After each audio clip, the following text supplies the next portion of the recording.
sebegitu banyaknya sampai sulit untuk dilunasi ya. Tapi kemudian datanglah seorang penebus yang membayar semuanya secara total ya, sehingga orang yang tadinya terpuruk itu tetap mampu melihat ada titik cerah untuk boleh bangkit.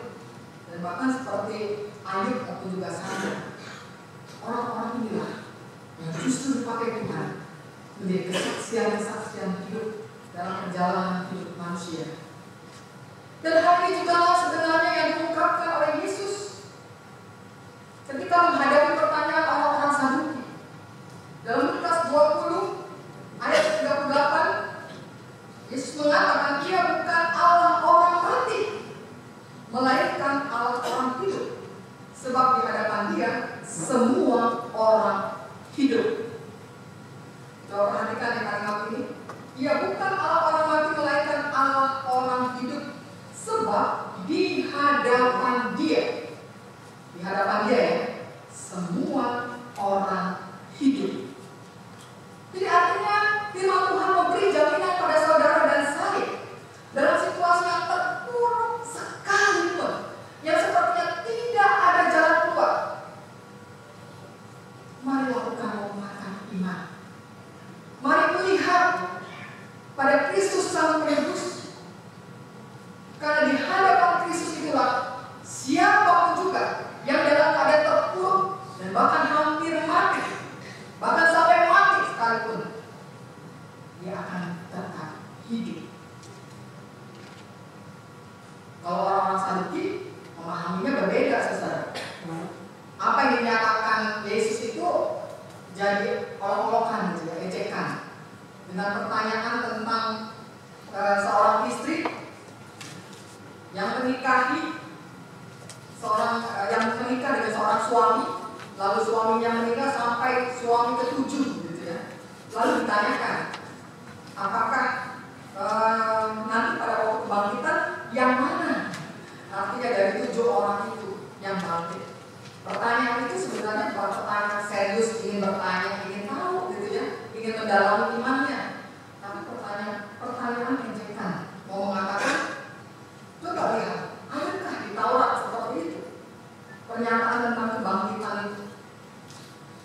Makanya orang Saduki juga menggunakan kisah Musa yang berjumpa dengan Allah, yang menyatakan diri sebagai Allah Abraham, Allah Ishak, Allah Yakub. Allah nenek moyang itu kata mereka yaitu Allah orang mati. Padahal dalam kaca pandang Yesus berbeda. Kebangkitan ini mau mengingatkan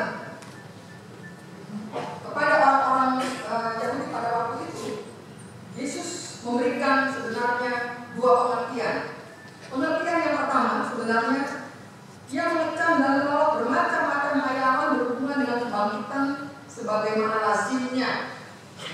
Seperti pertanyaan tadi orang Saduki itu. Jadi jangan menganggap remeh arti kebangkitan. Sebab kebangkitan di dalam Yesus Kristus itu bukanlah mengajak orang menjadi egoistis ya. Wah, oke deh, saya mati, tapi saya kan nanti bangkit. Bukan serendah itu atau seremeh itu. Sebab arti kebangkitan itu bukan untuk kemuliaan diri seseorang, gitu ya. Oke deh, saya menjadi Kristen karena saya tahu nanti setelah mati saya akan menerima kebangkitan. Iman kepercayaan Anda tidak ada ya seperti itu. Misalnya, gitu ya.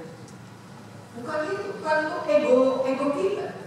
Tapi arti kebangkitan itu justru untuk menyatakan kuasa kemuliaan Allah. Jadi kalau misalnya Bapak, Ibu, dan saya dalam kehidupan yang ada di dalam dunia ini bangkit dari keterpurukan, itu bukan mengatakan nih saya hebat, atau Sandra hebat, atau Ayub hebat, bukan.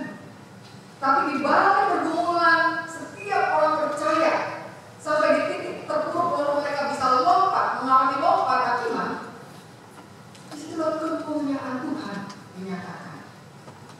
Dan kita mati pun bukan mati dalam arti titik akhir gitu ya. Tapi dalam kematian itu kita mengalami kebangkitan.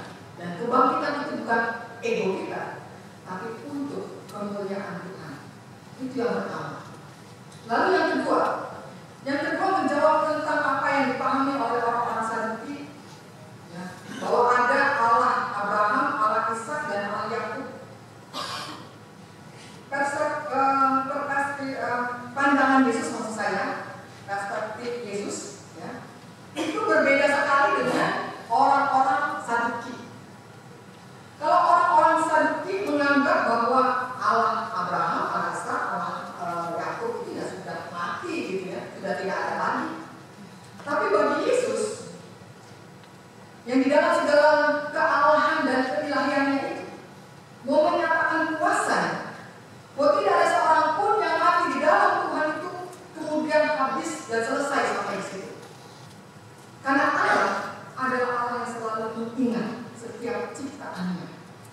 Setiap tahunnya itu tercatat.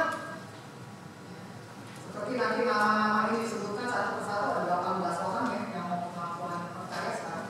Itu tercatat gitu ya.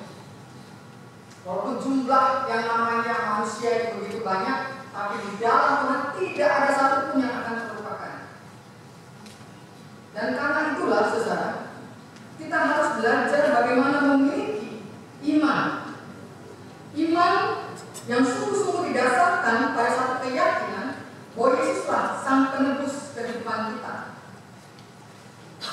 Jadi kalau kita mengingat bagaimana proses kehidupan iman kita, saudara, kita harus tahu walaupun saudara dan saya senantiasa mendapatkan anugerah yang sempurna di dalam Yesus Kristus, tapi anugerah yang sempurna itu bukan sesuatu yang seakan-akan murah. Ya seperti Ayub, seperti Sandra harus mengerti semua itu.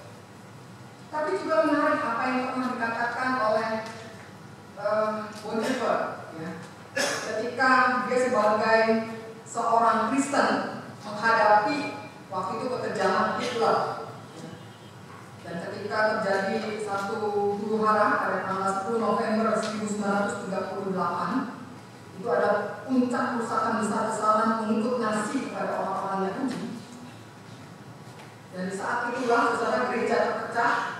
Ada gereja yang tetap mendukung Hitler yang disebut dengan gereja negara, tapi juga ada gereja-gereja kecil yang justru bertentangan dengan Hitler. Dan Bonhoeffer salah satunya itu menentang. Di dalam satu buku yang ditulis oleh Bonhoeffer, The Cost of Discipleship, dia menulis begini, menarik yang ditulis. Kristus memberi anugerah kepada kita bukan anugerah yang murah, melainkan anugerah yang mahal. Anugerah yang murah adalah anugerah tanpa harus menderita dalam mengikut Kristus. Sebaliknya anugerah yang mahal menuntut pengorbanan dari kita, murid-muridnya. Ini mahal karena kita harus membayarnya dengan hidup kita sendiri. Tetapi itu anugerah, karena yang kita ikuti adalah jejak-jejak Kristus, dan buahnya adalah hidup sejati. Anugerah yang murah adalah musuh gereja. Sekarang kita sedang berjuang untuk anugerah yang mahal. Akibat perjuangannya itulah kaum yang lemah dan tertindas akan menghadapi situasi yang tidak mudah, dan termasuk dalam hal itu Bonhoeffer, karena dia pada akhirnya harus didukung gantung dengan tuduhan pemberontak.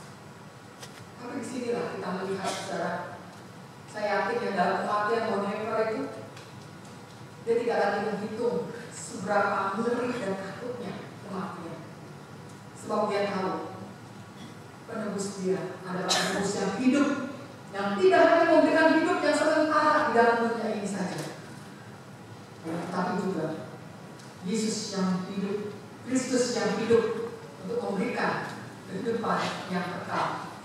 Dan itulah sebabnya saudara, kalau pada hari ini kita menyaksikan ada saudara kita yang akan menyatakan pengakuan percaya atau CD-nya, marilah kita juga sebagai jemaat Tuhan senantiasa mendukungnya di dalam doa. Sebab kita tahu bahwa ke depan ini perjalanan hidup iman mereka tidaklah mudah. Biarlah mereka mampu terus berjalan di dalam jalan Tuhan dan mampu senantiasa di dalam segala hal yang mereka hadapi, bahkan di dalam keterpurukan mereka tetap mampu mengalami pembukaan iman, seperti juga Ayub, seperti juga Sandra, seperti juga banyak tokoh-tokoh iman lainnya, dan menemukan Kristus yang hidup di dalam setiap orang-orang percaya. Amin.